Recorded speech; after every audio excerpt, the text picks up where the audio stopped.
તો સાબરકાંઠા જિલ્લામાં ગત રાત્રિએ પડેલ વરસાદને લઈ ખેડૂતોને નુકસાન થયું છે। આમ તો જીરું, વરિયાળી અને કપાસ સહિત શાકભાજીના પાકમાં ખેડૂતોને નુકસાન જોવા મળ્યું છે। ત્યારે હાલમાં કપાસની સિઝન છે અને જે ખેડૂતોનો પાક કપાસ હાલ ઉતરવાની તૈયારીમાં હતો તે પાકમાં વરસાદ પડી જતા કપાસ પલળી ગયો છે। આમ તો અમુક કપાસ ખેડૂતોએ લઈ લીધો હતો અને હવે રૂ લેવાની તૈયારી હતી અને અચાનક કમોસમી વરસાદથી ખેડૂતોનું રૂ પલળી ગયું છે અને એમાં પણ ભારે નુકસાન જોવા મળી રહ્યું છે। मैं आ साल कपा वाव्यो तो 2 वीघा जेवुं ते एक वखत रूं वीणी लीधुं छे अने बीजा वखत वीणवानी तैयारी हती। रूं फाटी गई हतुं ते वरसाद आववाथी रूं बगड़ी गई छे, काळुं पड़ी गयुं, सूंथरो पड़ी गयो। एमां नुकसान घणुं थई गयुं छे।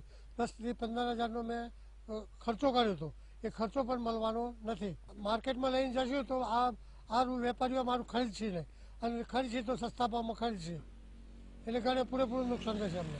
અત્યારે રૂ સાપ કોઈ વેપારી ના લઈ શકે કે કોઈ જોઈ શકે ના એવી હાલત થઈ ગઈ છે, પલળી ગઈ છે, કાળું મેં થઈ ગયું ને લબડી પડી છે।